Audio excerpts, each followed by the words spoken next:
Hello friends, कैसे हैं आप सभी। आई होप सब ठीक होंगे।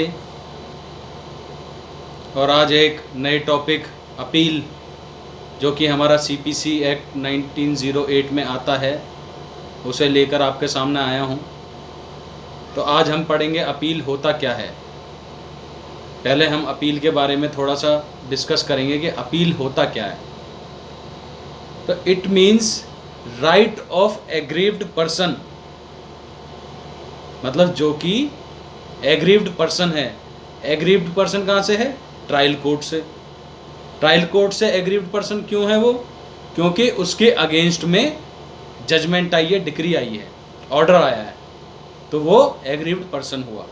तो हमारा अपील क्या हुआ कि जो ट्रायल कोर्ट से एग्रीव्ड पर्सन है उसका ये राइट है कि वो हायर कोर्ट में उस डिक्री, उस ऑर्डर, उस जजमेंट के अगेंस्ट अपील में जा सकता है। तो उसको क्या कहते हैं हम? अपील। तो यहाँ ये पूछते हैं कि भाई राइट क्या है। कई बार जुडिशरी के एग्जाम्स में पूछा है कि अपील किस तरीके का राइट है उस पर्सन के लिए। तो वो कौन सा राइट है? It is a statutory right, not a fundamental right. Statutory right क्यों है? क्योंकि वो हमारे सीपीसी लॉ में रिटन है, सीपीसी लॉ में दिया गया है। ये एक लॉ है, अपील भी एक लॉ है, ये हमारे सीपीसी में दिया गया है, इसलिए ये हमारा स्टैट्यूटरी राइट है। और इसके लिए उस लॉ में कुछ लिमिट्स भी लगाई गई हैं। तो वो लिमिट्स, उसे क्या कहते हैं हम? Statutory rights.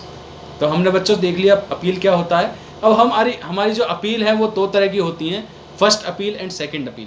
तो पहले हम फर्स्ट अपील के बारे में पढ़ेंगे। वीडियो थोड़ी सी बड़ी है, आराम से देखना। First appeal, it is discussed in section 96 to section 99A and order 41 of CPC act 1908। अब हम एक एक करके सेक्शन पढ़ेंगे कि हमारा सेक्शन 96 क्या कहता है। It says appeal from original decree. ये कहता है कि ओरिजिनल डिक्री की अपील। ओरिजिनल डिक्री क्या कहा गया है? ओरिजिनल डिक्री हम इसे यहाँ पे इसलिए कहा गया है कि ये डिक्री ट्रायल कोर्ट से मिली है हमें, उसको यहाँ पर ओरिजिनल डिक्री का नाम दे दिया गया है हमारे लॉ में।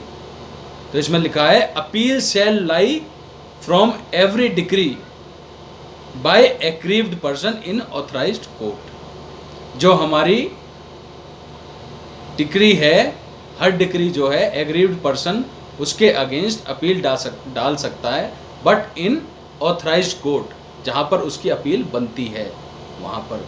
जैसे कि appeal of decree of JMIC court goes to session court and appeal of session court goes to high court. ये हमारा क्या है? Authorised court. और जो हमारी हाई कोर्ट की डिक्री होगी उसके अगेंस्ट हम अपील फाइल करेंगे सुप्रीम कोर्ट में। It means we can file appeal against the decree on any competent court of any competent court in authorised court. मतलब जो भी डिक्री हमारी किसी भी कॉम्पिटेंट कोर्ट से पास की गई है उसकी हम अपील ऑथराइज्ड कोर्ट में डाल सकते हैं। जैसे कि राजस्थान डिस्ट्रिक्ट कोर्ट से हमारी कोई डिक्री पास हो गई है और एग्रीव्ड पर्सन उसके अगेंस्ट अपील फाइल करना चाहता है, तो उसको राजस्थान हाई कोर्ट जाना पड़ेगा, ना कि वो दिल्ली हाई कोर्ट में उस डिक्री के अगेंस्ट फाइल करेगा। तो बच्चे ये समझ आ गया होगा सेक्शन 96। अब सेक्शन 96 सब सेक्शन 2 क्या कहता है? We can file appeal against decree is ex parte. अगर हमारी कोई भी डिसीजन एक्स पार्टी आ गया है तो उसके अगेंस्ट हम अपील फाइल कर सकते हैं। सेक्शन 96 का सब सेक्शन 3 क्या कहता है? Appeal can not be file in compromise case. अगर किसी भी केस में दोनों पार्टीज का कॉम्प्रोमाइज होकर और वो केस खत्म हो जाता है तो उस केस में हम अपील फाइल नहीं कर सकते। अब section 96 sub section 4 says no appeal shall lie against decree passed by small cause court. अगर स्मॉल कॉज कोर्ट द्वारा कोई डिक्री पास की जाती है तो उसकी अपील फाइल नहीं हो सकती। Where value is less than 10,000, जहाँ पे केस की वैल्यू 10,000 से कम है, except the question of law. वहाँ पे लॉ के अगेंस्ट कोई क्वेश्चन ना हो। ठीक है फ्रेंड्स, तो अगला हम पढ़ते हैं सेक्शन 97 की तरफ चलते हैं। It says if the final decree is passed then appeal can not lies of preliminary decree. अब हमने डिक्रीज पढ़ी थी पहली वीडियो में, आपने देखा होगा 2 तरह की डिक्री होती है हमारी, preliminary and final decree. Preliminary decree जो स्टार्टिंग में कुछ ऑर्डर्स होते हैं, कुछ डिसीजन होते हैं, जैसे कोई केस चल रहा है लैंड का, उस पर हमने स्टे का ऑर्डर लिया है, स्टे का ऑर्डर एग्रीव्ड पर्सन के अगेंस्ट आ गया है, तो वो अगर वो केस फाइनल हो चुका है, उसमें फाइनल डिक्री आ चुकी है, तो हम उस प्रीलिमिनरी डिक्री के अगेंस्ट कोई भी अपील फाइल नहीं कर सकते। ये हमारा सेक्शन 97 कहता है। अब सेक्शन 98 क्या कहता है? It says if appeal heard by bench then majority decide the suit. अब यहाँ पे देखने लायक चीज़ क्या है कि जैसे हाई कोर्ट, हमारे डिस्ट्रिक्ट कोर्ट्स में बेंच तो होती ही नहीं है। बेंच क्या होता है? ग्रुप ऑफ जजेस जहाँ पे डिसीजन देते हैं। अब हमारे डिस्ट्रिक्ट कोर्ट्स में तो कोई बेंच होती नहीं है, हाई कोर्ट्स में बेंच होती हैं। तो अगर हाई कोर्ट में 2 जजेस की बेंच है और किसी भी एक सूट पर डिसीजन लेना है और किसी एक पॉइंट पे दोनों जजेस के अलग अलग अपने अलग अलग माइंड है दोनों का, तो वो क्या करते हैं, उस पॉइंट को थर्ड जज के पास रेफर कर देते हैं और उनसे पूछते हैं कि भाई आप बताओ कि ये कौन से जज का डिसीजन ठीक है। तो वहाँ पर भी फिर एक जज को वहाँ जो गलत होता है और जिसके साथ वो थर्ड जज साथ होता है, वो थर्ड जज को फर्स्ट जज के साथ मिलाकर मेजॉरिटी लेकर और उस डिसीजन को पास कर दिया जाता है। अगर 3 जजेस, ठीक है, तो यहाँ 2 जजेस का हो गया। तो अब हमारा इसमें सेक्शन 98 में सब सेक्शन 2 क्या कहता है? अगर हाई कोर्ट फेल हो जाता है डिसीजन देने में मेजॉरिटी के साथ, तो जो सेशन कोर्ट द्वारा दिया गया डिसीजन है वही हमारा एप्लीकेबल होगा उस केस में।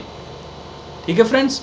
अब सेक्शन 98 का सब सेक्शन 3 का कहता है if high court has power to decide original decree then appeal can not be file.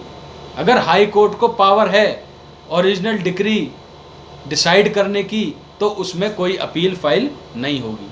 अब हमारा सेक्शन 99 क्या कहता है?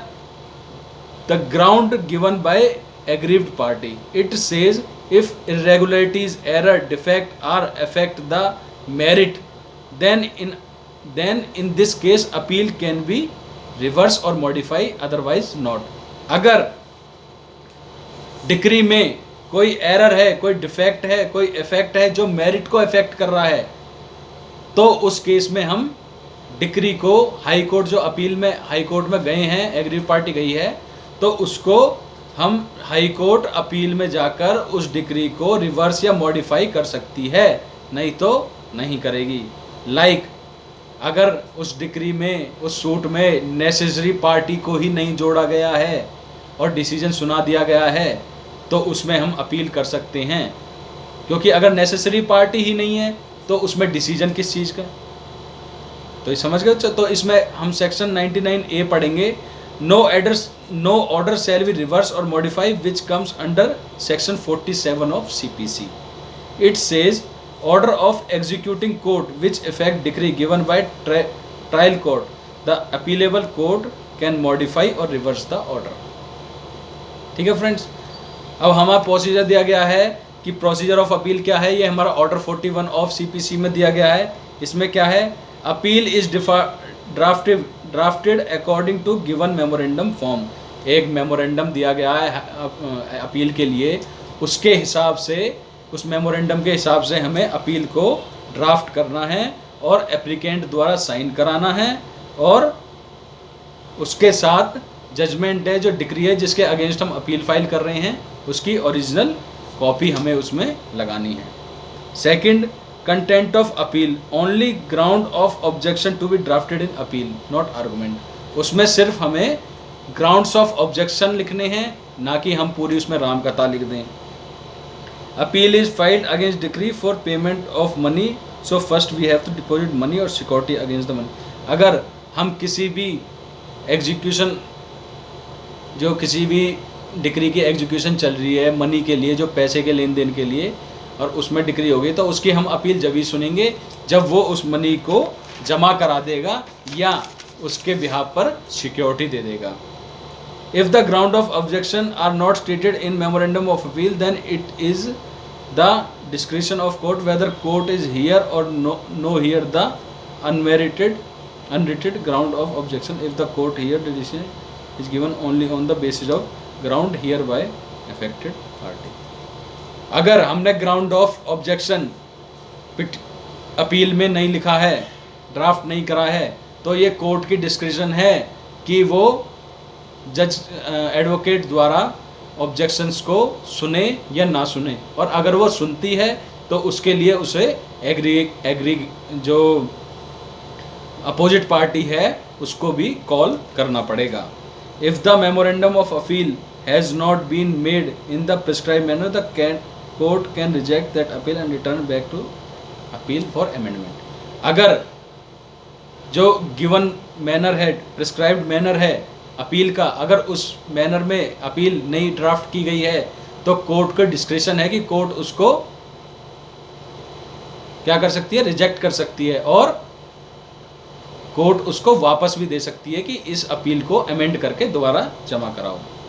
If the memorandum of appeal is accepted by court the date of submission record and registered the register of court. अगर appeal को accept कर दिया जाता है तो उसकी डेट ऑफ सबमिशन को रिकॉर्ड किया जाएगा एंड रजिस्टर ऑफ अपील में रजिस्टर करा जाएगा। After institution of memorandum of appeal court में stay the proceedings of subordinate court if it does not give any loss to any party.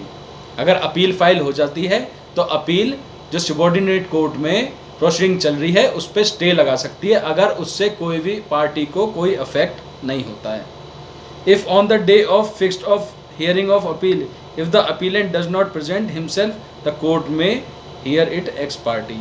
अगर जो appeal करने वाला है वो कोर्ट द्वारा फिक्स डेट पर कोर्ट नहीं पहुंचता है तो कोर्ट उसको एक्स पार्टी भी डिसाइड कर सकती है।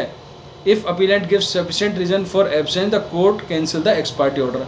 अगर अपीलेंट सफिशिएंट रीजन दे देता है अपनी एब्सेंट के तो उसमें एक्स पार्टी ऑर्डर को कोर्ट कैंसिल कर सकती है।